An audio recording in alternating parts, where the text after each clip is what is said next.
창세기 15장 1절부터 7절까지의 말씀입니다.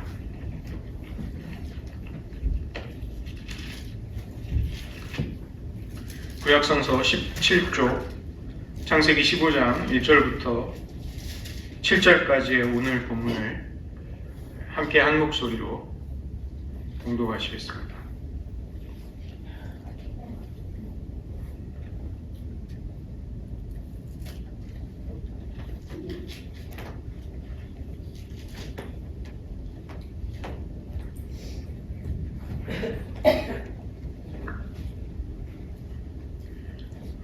(15장 1절부터) 함께 한 목소리로 봉독하시겠습니다.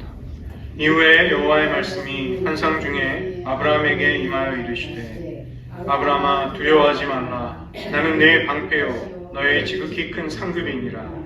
아브라함이 이르되, 주 여호와여, 무엇을 내게 주시려 하나이까? 나는 자식이 없사오니 나의 상속자는 이 다메섹 사람 엘리에셀이니이다. 아브라함이 또 이르되, 주께서 내게 씨를 주지 아니하셨으니 내 집에서 길린 자가 내 상속자가 될 것이니이다.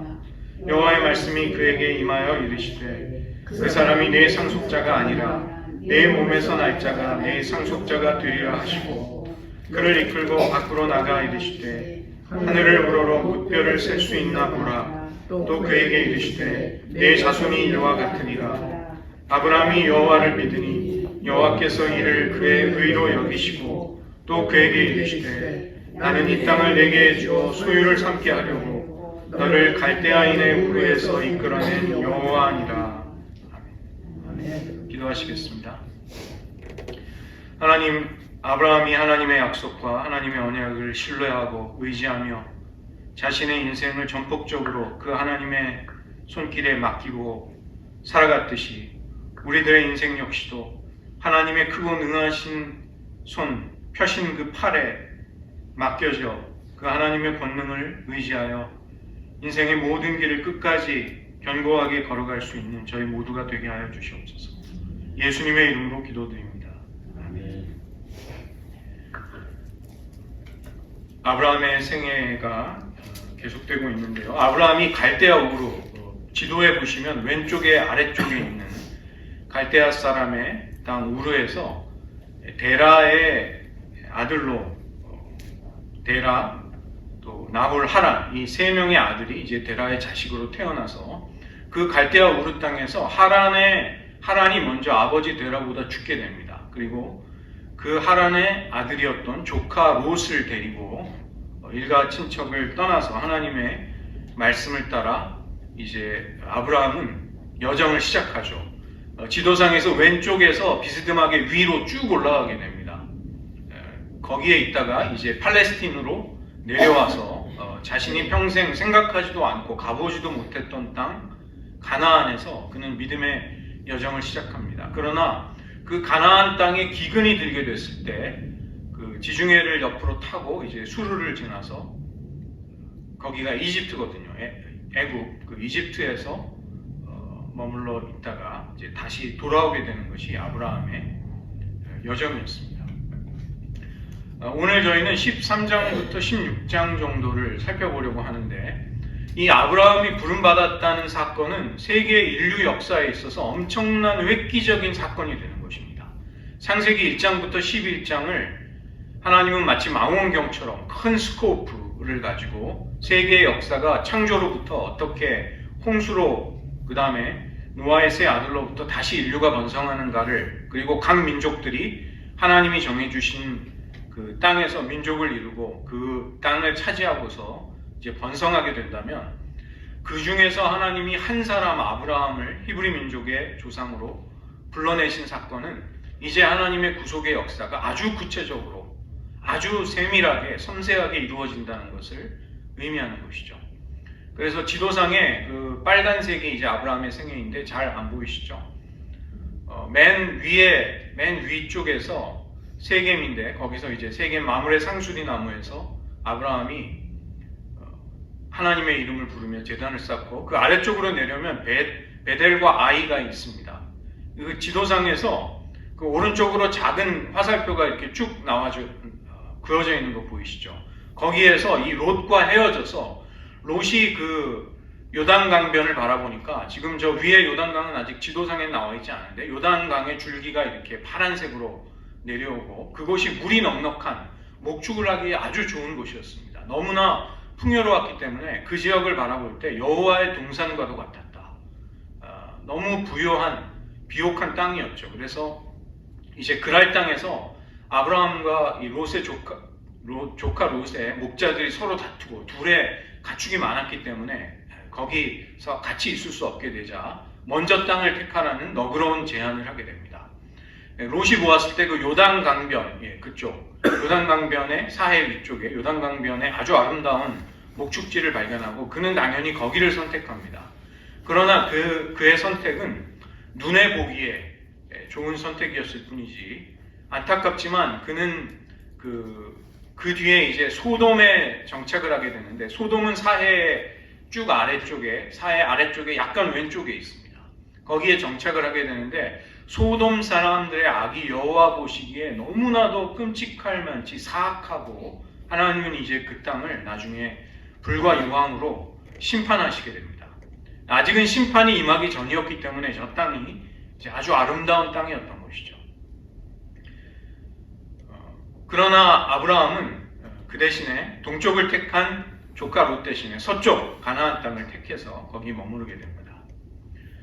그 다음에 이 조카 롯이 가나안 왕들의 전쟁에 휘말리는 사건이 나오게 되는데 역시 지도가 잘 안 보이기 때문에 제가 반으로 잘랐습니다.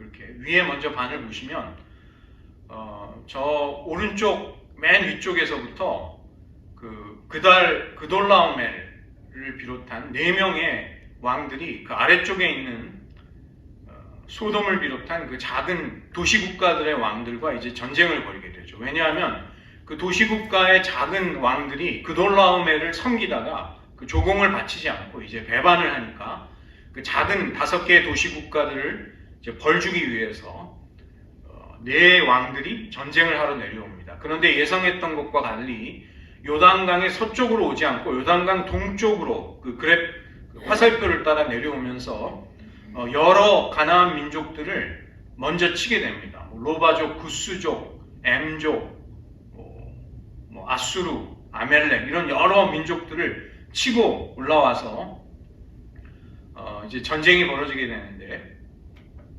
전쟁이 벌어지는 장소는 염해라고 불리는 사해죠. 사해 그쪽에서 이제 전쟁이 벌어지게 됩니다. 이때 이 아브라함의 조카 롯은 이미 소돔 땅에 정착을 했기 때문에 모두 포로로 사로잡혀가게 되고 이제 아브라함의 추격이 거기에서부터 이제 왼쪽 요단강 서쪽에서부터 위로 화살표 위로 이렇게 빨간색으로 이게 너무 빨리 넘어가네요. 이렇게 위쪽으로 이렇게 쭉 올라가면서 추격을 해서 저 위쪽에 다메섹 옆에 있는 호바라는 곳까지 쫓아가서 거기에서 이제 포로가 된 롯의 가족과 모든 소유를 다시 되찾아오게 됩니다. 이제 이것이 조카 롯과 동행했던 아브라함의 대략적인 삶의 사건이었습니다. 우리가 오늘 먼저 살펴보기를 원하는 것은 하나님의 언약이 언제 주어졌는가에 관한 것입니다. 하나님의 언약이 분명하게 주어지는 시점이 나오는데 2번 나타납니다. 우리가 오늘 살펴보는 13장과 16장 사이에서는 첫 번째는 롯이 아브라함을 떠난 후에 이것은 그냥 조카 롯이 헤어진 것을 말하는 것이 아니라 롯이 먼저 요단 동쪽을 선택하도록 아브라함이 너그럽게 선택권을 주고 나서 아브라함은 변함없는 하나님의 신실하심을 의지하고 있었던 것이죠. 그에게는 삶의 조건이 더 나쁜 곳을 택하느냐 좋은 것을 택하느냐 이런데 자기의 삶의 축복이 달려있지 않다는 것을 아브라함은 느끼고 암암리에 알고 있었던 것입니다. 우리가 삶의 어떤 유리한 조건을 먼저 선점한다면 그것이 우리를 성공시키지는 꼭 그렇지는 못한다는 것입니다.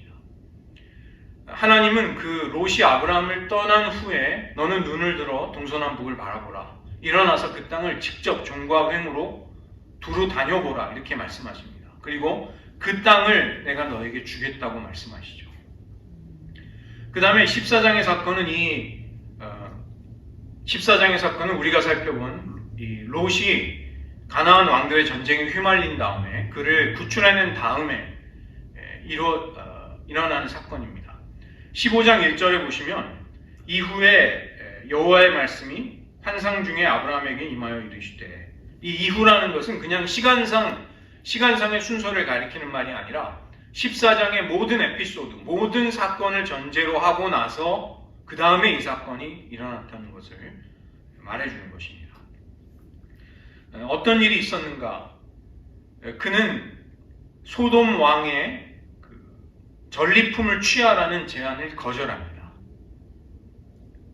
그 사건이 있은 후에 인간에게서 어떠한 보상도 받지 않고 아브라함은 믿음의 순전함을 딱 지키고 난 다음에 그 다음에 하나님이 아브라함아 두려워하지 말라, 그에게 나타나셔서 나는 너의 방패이고 너의 지극히 큰 상급이다. 내가 인간들이 제공하는 어떤 상급, 보상, 인간들로부터 얻을 수 있는 큰 부와 힘을 네가 거절했다면 이제는 내가 너의 상급이 되어주겠다. 내가 너의 방패, 즉 보호자가 되어주겠다. 이렇게 말씀하시는 것이죠. 하나님의 언약이 보다 분명해지는 게 우연히 갑자기 나타난다기보다 이런 맥락 속에서 지금 하나님은 분명하게 아브라함을 향한 그분의 계획을 더 구체적으로 더 밝히 드러내시고 계시는 것입니다. 아브라함이 한 말이 14장 23절에 소돔 왕에게 한 말이 나옵니다. 내 말이 내가 아브라함으로 치부하게 하였다 할까 하여 내게 속한 것은 실 한 오락이나 들매 끈 한 가닥도 내가 가지지 않겠다. 여기 여러분 이 왕들의 전쟁에서 아브라함이 자기 집에서 길리운 318명의 사병, 훈련시킨 사람들을 데리고 나서 전쟁터에서 그 왕들이 싸우는 전쟁터에서 조카 롯을 고스란히 되찾아왔다는 것은 아브라함이 동원할 수 있는, 발휘할 수 있는 군사력의 힘이 적어도 도시국가들 정도의 힘이 된다는 걸 말하는 겁니다. 그냥 작은 몇 명 데리고 간 게 아니라 318명의 군사들을 데리고 가서 모든 그 조카 롯과 소유와 가족들을, 친척들을 다 찾아올 수 있다는 것은 압도적인 그 정도의 힘을 가지지 않으면 전쟁에서 그 정도를 얻어올 수 없는 것이죠. 아브라함은 승자였기 때문에, 전쟁의 승리자였기 때문에 당연히 그 전리품을 취할 수 있는 사람이었습니다. 그런데 소돔 왕이 그것을 취하라고 제안을 했을 때 사람은 내게 보내고 물품은 내가 가지라, 그때 했단 말입니다. 혹시라도 네가 나중에 나가서 사람들에게 내가 아브라함을 부유하게 만들어줬다는 말을 할까 하여서 나는 절대로 그럴 수 없다. 너에게 실 한 오락이, 끈 한 가닥도 너에게서 취하지 않겠다. 그리고 나와 전쟁터에 같이 동행했던 사람들의 식량, 그 다음에 거기 동행했던 다른 사람들의 분깃은 네가 챙겨줘라, 이렇게 말하는 것이죠. 그러나 자기 자신은 나는 아무것도 취하지 않겠다 말하는 것입니다. 아브라함의 그 믿음이 처음부터 완전하지 아니하였습니다. 처음에는 어떻게 보면 조금 미숙했고 거짓말도 하고 자기가 죽을까봐 아내를 누이라고 이렇게 속이기도 하고 연약한 모습이 있었어요. 그런데 아브라함이 계속 하나님과 동행하는 가운데 그가 자기의 인생을 점점 하나님께 맡길 수 있게 됩니다. 아브라함은 일생에 시작한 믿음의 여정을 끝까지 신실하게 하나님과 동행할 수 있었던 사람입니다. 그런데 처음부터 이제 하나님을 아예 의지하지 않고 사는 사람은 비교할 필요가 없는 거죠. 그래서 제가 하나님과 동행하다가 실패한 사람을 찾아보니까 유다의 왕이었던 아사가 있습니다. 이 사람의 인생의 길이 아브라함의 길과 대조가 될 수 있습니다. 아사는 남유다의 세 번째 왕이었습니다. 르호보암, 솔로몬의 아들이었던 르호보암 다음에 아비암, 그 다음에 아사, 세 번째 왕이죠. 그러니까 비교적 남유다의 초창기의 역사 속에 등장했던 왕입니다. 이 아사는 굉장히 훌륭한 왕이었습니다. 종교개혁을 해서 여호와 보시기에 선과 정의를 행하고 우상들을 파괴하고 조상의 하나님, 우리가 섬기던 하나님을 찾자, 그분의 명령을 행하자, 이렇게 모든 사람의 믿음을 일으키는 사람이었습니다. 그의 생애 속에 100만 명의 군사와 300병거를 가지고 쳐들어온 구스의 침략을 맞이하는데, 구스는 오늘날로 말하면 에티오피아 사람들이죠. 구스가 침략했을 때 그가 했던 기도가 14장 11절에 나옵니다. 제가 한번 읽어드리겠습니다. 아사가 그의 하나님 여호와께 부르짖어 이르되 여호와여, 힘이 강한 자와 약한 자 사이에는 주밖에 도와줄 이 없사오니 우리 하나님 여호와여, 우리를 도우소서. 우리가 주를 의지하오며 주의 이름을 의탁하옵고 이 많은 무리를 치러 왔나이다. 여호와여, 주는 우리 하나님이시오니 원하건대 사람이 주를 이기지 못하게 하옵소서 하였더니, 이게 기도입니다. 이 전쟁터에 나갔던 아사의 기도, 역대하 14장 11절. 하나님이 이 구스의 엄청난 군사들을 물리쳐 주시고 구원을 주셨습니다. 그리고 그가 국토 전 영내에서 모든 우상을 가증한 물건들을 다 없애버렸어요. 자기가 나중에 전쟁에서 빼앗은 땅에도 우상을 남기지 않았습니다. 그리고 이제 쇠락해가는 여호와의 제단을 다시 아름답게 재건하는 일을 했고, 15장 16절도 대단합니다. 어머니 마아가가 아세라를 숭배하자 어머니를 폐위시켜버려요. 태후의 특권과 지위와 명예를 빼앗아 버립니다. 그러니까 당신이 아무리 어머니라도 내가 어머니 됨을 부정할 수는 없지만 우상 숭배를 하는 당신 같은 분이 태후에 있어서는 안 됩니다. 유다의 태후에 있어서는 안 됩니다. 그리고 어머니를 폐위시켜 버립니다. 대단한 믿음이죠. 그 다음에 아버지와 자기가 하나님께 바쳤던 은그릇과 금그릇을 여호와의 전에 바쳐서 평생 동안 자신이 받았던 모든 축복이 하나님이 주신 거라는 것을 기억했던 사람입니다. 그의 믿음은 아름다운 보상으로 돌아왔는데, 그가 왕위에 있었던 35년간 전쟁이 없는 삶을 살았습니다. 하나님이 그를 지켜준 것입니다. 그런데 안타깝지만 이 아사 왕의 말년이 16장에 나옵니다. 36년째 되던 해에 이스라엘 왕 바하사가 침략을 할 때 그는 여호와의 전 곳간에 있는 은과 금을 아람 왕 베나닷에게 보내서 나를 보호해달라는 요청을 합니다. 그래서 선지자가 나중에 와서 선견자를 하나님이 보내서 왕의 하나님 여호와를 의지하지 아니하였습니다. 아람 왕을 의지했기 때문에 아람 왕의 군대가 왕의 손에서 벗어나 버렸습니다.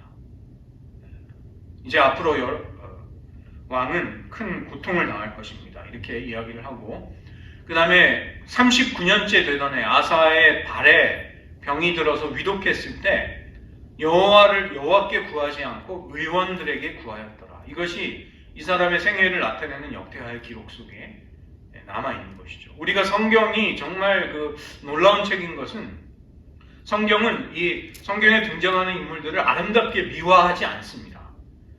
그의 잘한 점, 하나님께 충성스러웠던 것뿐만 아니라 하나님 앞에 부끄럽고 수치스러웠던 모든 것을 낱낱이 정직하게 드러냄으로써 우리가 하나님을 섬기는 데 있어서 사실 실질적인 도움을 주는 것이죠. 왜냐하면 우리가 그런 사람들이기 때문입니다. 우리는 온전히 순전하지는 못해도 그래도 나름 믿음을 가지고 있고, 그러나 우리는 또 순전하다고 하기에는 부족한 사람들이죠. 우리의 삶에 뭔가 흔들리고 연약한 부분, 아킬레스건 같은 부분들이 있는 것입니다. 여기 의원들에게 구했다는 것은, 아프면 당연히 의사의 도움을 받는 것이죠. 근데 그런 차원을 말하는 것이 아니라 아사 왕이 하나님과의 관계에 무언가 큰 문제가 있어서 그가 여호와를 전심을 다해 의지하지 않고 그냥 의사들에게만 치료를 맡겼다는 것이죠. 아브라함의 모습과 안타깝지만 대비되는 삶의 모습인 것입니다. 아브라함은 그의 믿음이 점점 하나님과 동행하는 가운데 계속해서 하나님을 향해 나아갈 수 있었습니다.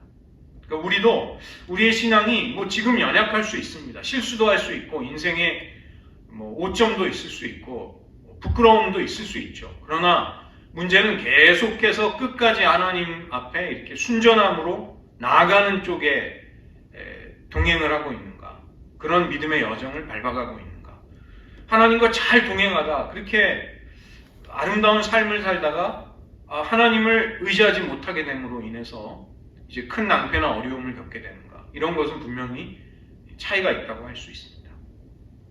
아브라함이 소돔 왕의 전리품을, 물품을 내가 취하라는, 그가 정당하게 취할 수 있었던 또 막대한 부를 얻을 수 있는 기회임에도 그는 하나님의 이름과 하나님의 명예를 생각하면서 그것을 거절합니다.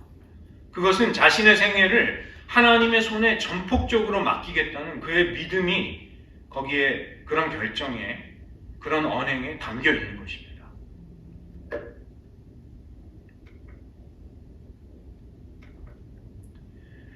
15장 6절이 오늘 읽은 말씀 중에 중요한 말씀입니다. 아브라함이 여호와를 믿으니 여호와께서 이를 그의 의로 여기셨다. 왜냐하면 이 주제는 이제 구약 전체 그리고 신약에 이어지는 가운데 우리와 하나님과의 관계를 규정짓는 굉장히 중요한 진리를 붙들고 있는 것이죠. 우리는 루터와 칼빈 같은 종교 개혁자들의 자식들입니다. 우리는 그 신앙 줄기를 이어받은 사람들이죠. 그래서 이것이 성경에서 특별히 그 중세의 어두움을 깨뜨리고 하나님이 이신칭의의 그 진리를 재발견하게 하심으로써 개혁주의 신학, 개신교가, 프로테스탄트가 나올 수 있었죠. 그래서 우리들에게는 뭐 더할 나위 없이 소중하고 성경 전체에도 이것은 굉장히 중심되는 주제 중에 하나입니다. 우리가 충분히 의로워서 하나님께 인정을 받는 것이 아니라는 것입니다.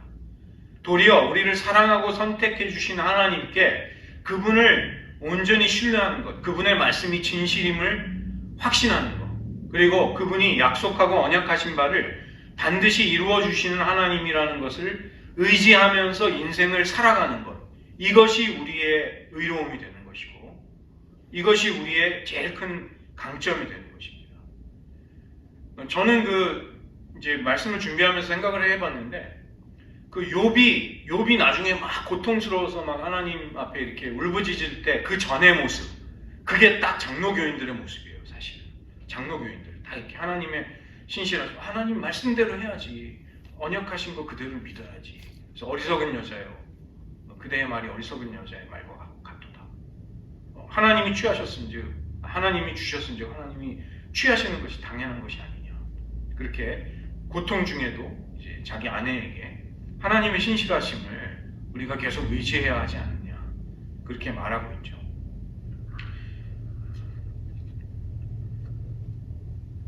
그래서 우리가 하나님의 약속을, 하나님이 말씀하신 바가 진실이라는 것을 확신하는 것, 그게 그분께 우리가 가지는 믿음의 가장 핵심적인 태도가 되는 것이죠. 우리의 의로움이라는 것은 바로 그런 올바른 관계를 맺는 것입니다. 우리가 윤리적으로 하나님 보시기에 아름답고 합당한 일을 행할 수 있는 것은 이런 관계 속에서 나오는 것이죠. 하나님을 그렇게 신실한 분으로 믿고 의지하기 때문에 나에게서 윤리적이고 도덕적인 순종이 나오는 것입니다. 그렇지 않은 종류의 의로움도 있어요. 뭐 예를 들어서 제가 전에 이제 교우분 한 분이 자기가 꼭 그렇게 전도를 하고 싶은 형수님이 계신데 너무 아름다운 삶을 사신다는 거예요. 노숙자들을 불러다가 다 목욕시키고 뭐 대접하고 봉사하고 그렇게 사는데 예수를 믿지 않는다는 거예요. 그러니까 윤리적으로는 굉장히 다른 사람들을 사랑하고 섬기는 삶을 사시는데 그 하나님과의 관계성, 여기에서는 안타깝지만 그 부분이 이제 아직 복음으로서 확립이 되어 있지 않은 것이죠. 믿는다고 하면서 또 윤리적으로 엉망으로 사는 것, 자기 마음대로 사는 것, 이것도 문제이지만 하나님과의 관계가 확립이 되지 않은 채로 행하는 선행이라는 것은 우리를 구원할 수는 없다는 것입니다. 그래서 의로 여긴다는 것은 전가하다, 이렇게 옮기는 것을 말합니다. 우리가 이해하기 쉬운 것은 계좌 이체를 하는 것입니다. 제가 미국에 와서 제일 처음 타고 다니던 중고차가 RAV4였거든요. 도요타 RAV4. 근데 그게 제가 이제 부주의하게 운전을 하다가 옆에서 받쳐가지고 차가 전파됐어요. 그래가지고 차가 이제 살 때보다 보상금이 더 많이 나왔습니다. 제가 원하지도 않았는데 그 보험 사정인이 이탈리아 할아버지였는데 너무 친절한 분이에요. 며칠 사이에 제 통장에다가 11,000불을 입금시켜 주더라고요. 그래가지고 제가 그 통장을 가져가서 아내에게 막 자랑했죠. 내 통장에 얼마 들었는지 알아? 막 이러면서. 나 이런 사람이야. 그러니까 며칠 전까지 제 통장에는 한 푼도 없었어요. 그런데 어느 날 갑자기 11,000불이 든 돈을 가지고 나타난 겁니다. 그러니까 이게 이제 갑자기 옮겨지는 거예요. 하나님의 의로우심이 우리에게로 오는 거예요. 내가 한 게 아무것도 없습니다. 그래서 법정에서 하나님이 우리를 의롭다고 선언하시는 것도 하나님의 칭의지만 실제로 우리를 주님의 형상을 닮아가는 거룩한 모습으로 변화시키는 그 능력이 우리에게 임하는 사건이 칭의의 사건이에요. 실제로 우리가 점점 주님을 믿고 사랑하면서 주님과 동행하면서 의로움의 길로, 거룩함의 길로 나아가게 되는 것이죠. 그래서 아브라함에게 하나님이 내가 너의 지극히 큰 상급이다. 무슨 의미일까요? 하나님께서 자신의 신실하심을 약속을 하나하나 지켜주시는 게 아브라함에게는 상이 되고 보상이 되는 것입니다. 우리가 신앙생활 하면서 기쁨을 누릴 수도 있고 또 그 가운데 많은 것을 안타깝지만 잃어버릴 수도 있어요. 저는 그런 생각을 합니다. 우리가 간절히 기도하고 바라는 것들이 이루어질 때 굉장한 기쁨이 있죠. 하나님의 신실하심에 대한 엄청난 감격과 간증이 있습니다. 너무나 자랑스럽죠. 근데 그 순간만은 아니라는 것입니다. 그 하나님의 약속을 바라보고 걸어가는 하루하루 그 약속을 품고 살아가는 그거 자체가 우리에게는 사실은 보상이에요. 상급이에요. 목회자로서 목회를 잘하고 막 교회가 엄청나게 부흥하고 이것도 영광스러운 일이지만 그렇게 안 돼도 목회자로 살 수 있다는 게 그게 보상이에요. 목회자들에게는. 하나님의 말씀을 가까이 하고 교회를 사랑하고 하나님을 섬기면서 살 수 있다는 것 자체, 그 자체가 보상이죠. 신앙인들의 보상도 그런 것입니다. 내가 하루하루를 일상을 하나님의 사람으로 하나님을 의지해서 순종하고 그 하나님과의 관계 속에서 인생의 여정을 걸어갈 수 있다는 것 자체, 그 자체가 보상이에요. 그런 삶 가운데 큰 보상이, 큰 선물이 올 때도 있어요. 그렇지만 그때만을 인생의 하이라이트로 보아서는 너무나 많은 것들을 놓친다는 것입니다.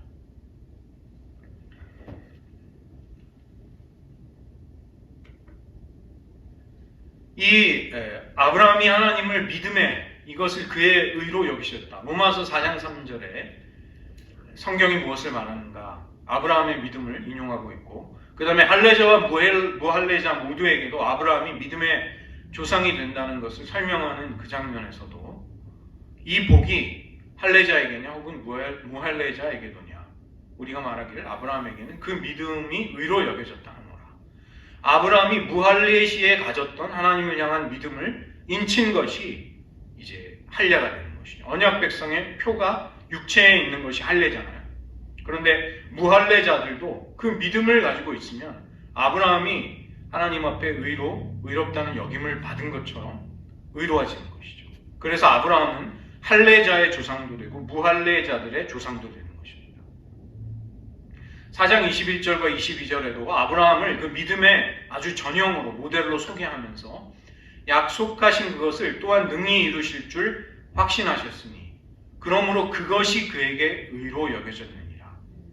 그래서 오늘 읽은 본문이 15장 6절을 보시면 아브라함이 그런 약속을 해주시는 하나님을 믿은 거예요.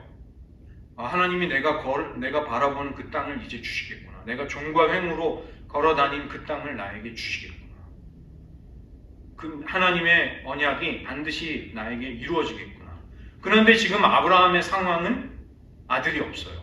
사레의 불임으로 인해서 아들이 없고 또 그가 아브라함과 사레가 나중에 죽어서 막벨라 둘을 자기의 매장지로 사잖아요. 몸을 누일 그 땅, 그거밖에는 자기 소유가 없었습니다. 아브라함이 죽을 당시에도 땅에 관한 약속은 이루어지지 않았어요. 수백 년이 지나서 나중에서야 가나안 땅이 이제 이스라엘 백성, 아브라함의 후손들의 소유가 될 수 있었던 것이죠. 그러나 아브라함에게는 이미 그 땅을 믿음으로 받은 것입니다. 또 그런 아브라함의 믿음, 하나님을 향한 신뢰와 전폭적인 의지하는 그의 믿음은 하나님 보시기에 아름다운 그의 의로움이었던 것이죠.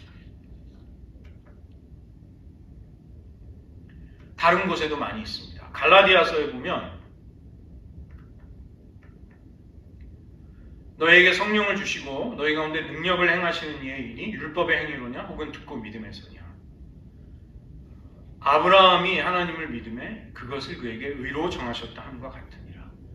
그래서 율법의 행위로 성령을 받는 게 아니라는 거예요. 너희가 하나님을 믿고 하나님을 의지할 때 하나님이 너희들에게 성령을 주셨다. 아브라함에게 일어났던 믿음의 사건이 지금 너희들에게 일어나고 있다. 야고보서에도 성경에 이른바 아브라함이 하나님을 믿음이 이것을 의로 여기셨다는 말씀이 이루어졌고 그는 하나님의 벗이라 칭함을 받았다. 하나님의 친구. 한 인간이 어떻게 하나님의 친구라는 영광스러운 호칭을 얻을까요? 주님과 동행하니까. 내가 이제부터는 너희를 종이라고 하지 않고 친구라고 하겠다. 종은 주인이 하는 것을 알지 못하지만 아들은 아버지의 모든 것을 하시는 것을 알아서 내가 너에게 그것을 모든 것을 말하기 때문에 너희들은 이제부터 나의 친구다. 주님이 우리들에게 말씀하셨죠. 마지막으로 이스라엘의 미래를 하나님은 예언해 주십니다. 15장 13절과 16절의 본문인데요. 내 자손이 이방에서 계기되어 400년 동안 괴로움을 당할 것이고 그들이 섬기던 나라를 내가 징벌하고 내 자손은 큰 재물을 이끌고 나오게 될 것이다. 정확하게는 430년입니다. 왜냐하면 출애굽기 12장에서 6월절의 밤을 지나고 이스라엘이 이제 출애굽의 그 힘찬 발걸음을 내딛었을 그날이 애굽에 거주한 지 애굽에 들어와서 산 지 430년이 되는 날이었어요. 그날 이스라엘 백성들은 출애굽을 할 수 있었습니다. 그래서 400년이라는 것은 이제 대략적인 시간을 말하는 것이죠. 요셉이 총리로 다스리던 70년간 이스라엘 백성들은 괴로움을 당하지 않았습니다. 그러니까 한 400년 정도를 괴로움을 당하고 이제 하나님이 그들이 섬기는 너의 후손들이 섬기는 나라를 내가 징벌하겠다. 하나님이 권능의 손을 10번이나 펼치셔서 애굽과 바로를 치시고 그 다음에 거기서 하나님이 자기 백성을 출애굽시키시죠. 그리고 나올 때 이스라엘 백성들이 사방에 있던 모든 애굽 사람들에게 은혜를 얻게 하셔서 요구하는 대로 모든 것들을 얻게 하셨습니다. 그래서 많은 재물을 가지고 나와서 그 재물이 나중에 이스라엘 백성들이 광야에서 성막을 건축하는데 건축 재료가 됩니다. 그 값비싼 금이라든가 온갖 직조할 수 있는 모든 직물이라든가 장신구들 이런 것들은 이제 이스라엘 백성들이 애굽 사람들의 호의를 통해서 얻어서 출애굽을 할 때 가지고 나온 것들이었죠. 우리가 이 15장 오늘 말씀을 보시면 많이 하는 질문이 있습니다. 하나님은 너무 잔인한 분이 아니냐? 왜 가나안 민족을 그렇게 싹 멸망시키는 분인가? 그거에 대한 어느 정도의 답이 거기에 있습니다. 16절에 보시면 15장 16절 내 자손은 4대 만에 이 땅으로 돌아오리니 이는 아모리 족속의 죄악이 아직 가득 차지 아니함이니라. 그 말씀을 하세요. 그래서 가나안 민족들을 잔인하게 죽여버리는 그런 하나님이 어떻게 자비롭고 은혜로우신 분이냐? 그 다음에 하나님은 이스라엘만 지나치게 편애하시지 않는가? 공평하지 않는가? 그런 이야기를 하는데 아모스 선지자가 이런 이야기를 했습니다. 놀라운 말씀이에요. 아모스 9장 7절인데 이스라엘 자손들아 너희는 내게 구스 족속 같지 아니하냐? 내가 이스라엘을 애굽 땅에서 블레셋 사람을 갑돌에서 아람 사람을 기르에서 올라오게 하지 아니하였느냐? 그 당시 그 고대 근동에서 구스는 세상의 땅 끝에 있는 나라로 간주되었습니다. 그래서 하나님이 말씀하시는 거예요. 아모스 선지자를 통해서. 너희는 내게 구스 족속과 같다. 너희만이 특별한 것이 아니다. 모든 민족이 그 민족의 기원에서 올라올 수 있었던 것은 내가 그 민족을 이끌어낸 것이다. 이스라엘이 출애굽을 했던 건 내가 이끌었듯이 블레셋 사람이 민족의 기원이 되었던 갑돌, 크레타 섬에서 나올 수 있었던 것도 내가 이끌어낸 것이다. 아람 사람이 메소포타미아의 수메르 땅에 있는 기르에서 민족이 출발할 수 있었던 땅에서 민족으로서 출발할 수 있었던 건 내가 올라오게 했던 것이다. 내가 모든 민족을 다스리고 주장하고 통치하고 있다. 그 다음에 범죄한 나라를 내 눈이 지켜보다가 그것을 멸하는데 다만 야곱의 집에는 내가 은혜를 베풀어서 온전히 그 죄악대로 멸하지 않았을 뿐이다. 이것을 말씀하시는 것이죠.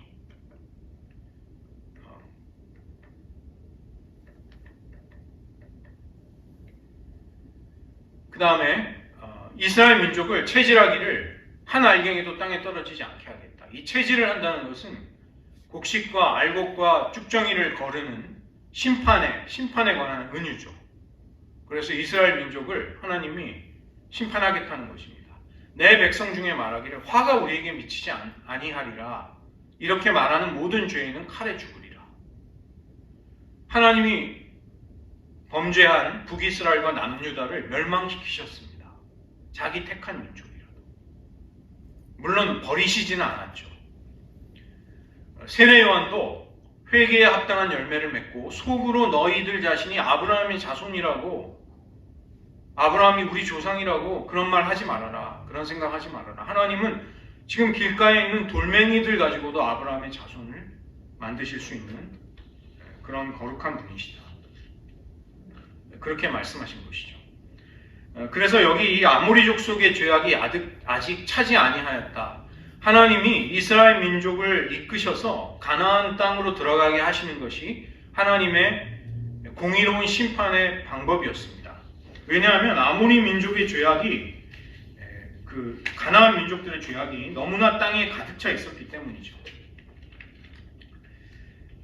그들의 죄악을 하나님은 말씀하셨습니다.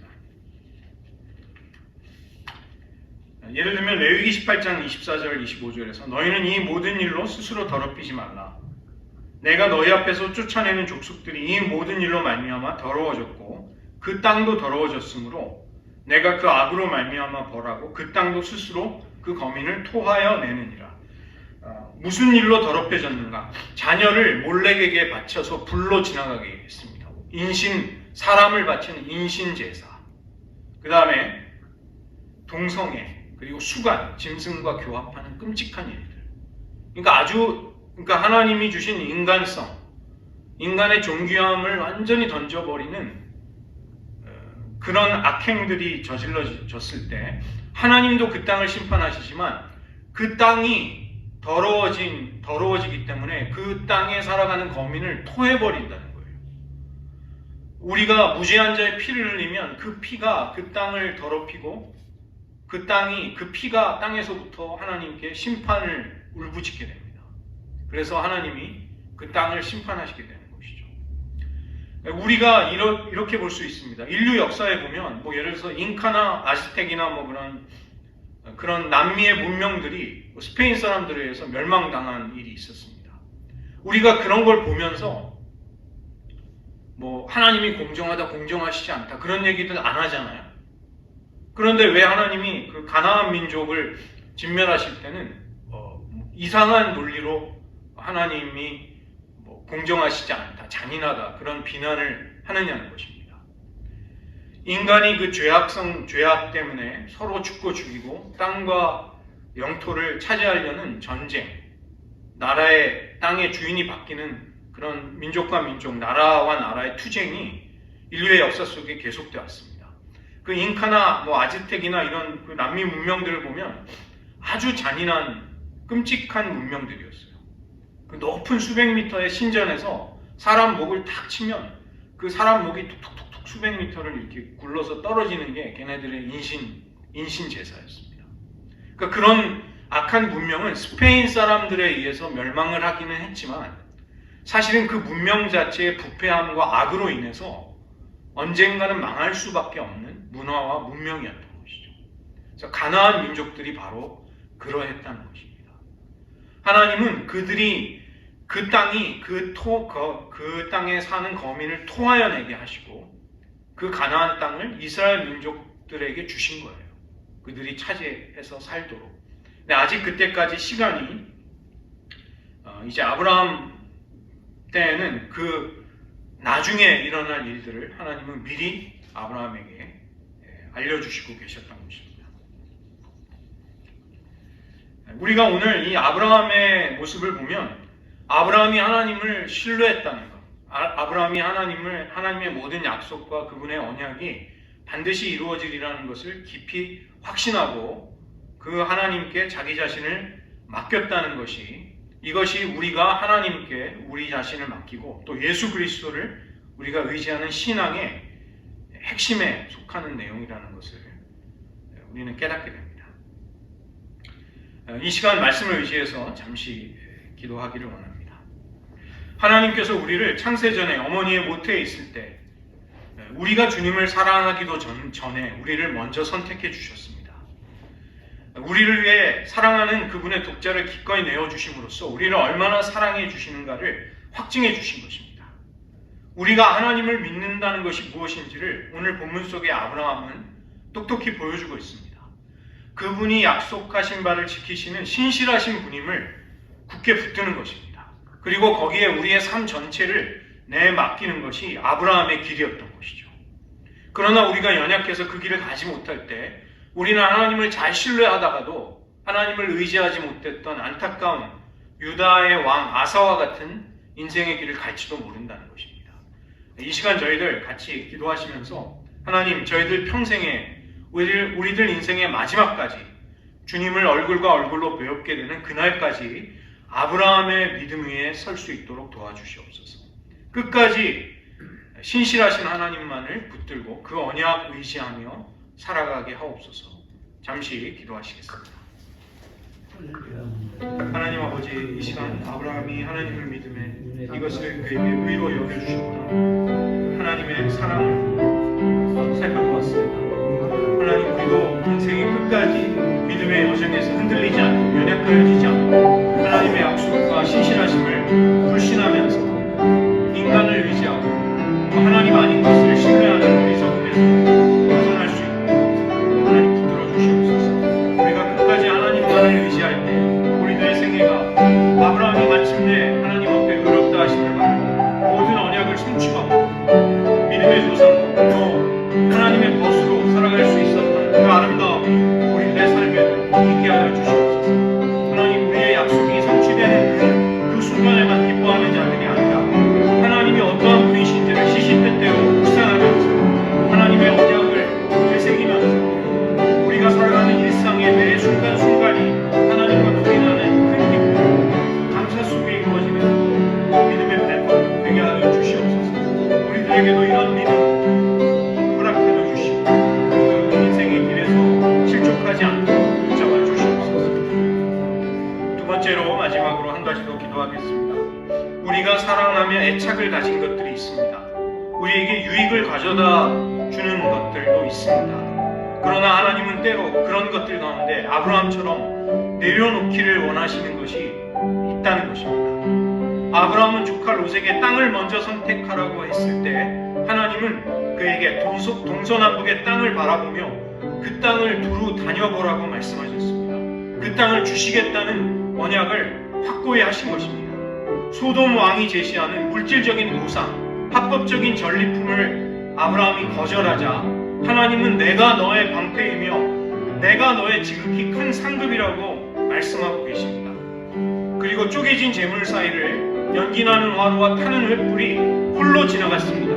아브라함이 없이도 하나님 편에서 그 땅을 소유로 주시겠다는 언약을 이루어 주시겠다는 하나님의 행동이었습니다. 이 시간 저희들 기도하기 원하는 것은 하나님, 우리가 하나님보다 사랑하고 애착을 가진 것들이 있다면, 믿음의 여정에 방해되는 것들이 있다면, 또 하나님이 주시는 보상이 아니라 인간적인 보상을, 인간적인 유익을 우리가 은근히 기대하고 바라고 있었다면 하나님 그것마저 내려놓을 수 있도록 도와주시옵소서. 조카 롯이 떠났을 때, 소돔 왕의 보상을 거절했을 때 하나님은 언약을 아브라함에게 분명히 보여주셨습니다.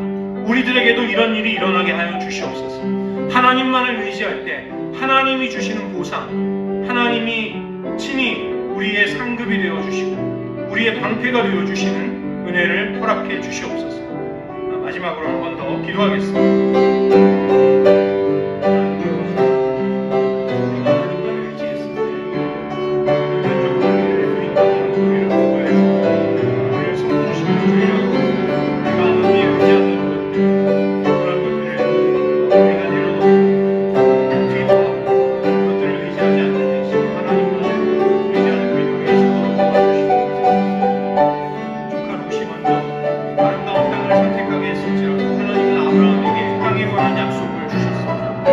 소돔 왕의 보상을 거절했을 때 하나님은 친히 내가 너의 지극히 큰 상급을 되어주겠다고 약속하여 주셨습니다. 우리들에게도 이런 일이 일어나게 도와주시옵소서. 우리가 비록 불리하다 할지라도 연약하다 할지라도 병들고 어려운 지경에 처해 있다 할지라도 우리가 인간을 의지하는 대신 인간의 보상, 환경의 유리함을 의지하는 대신 하나님만을 선택했을 때 하나님이 주시는 아름다운 보상이 우리들의 삶을 차고 넘치게 하는 일들이 일어나게 도와주시옵소서.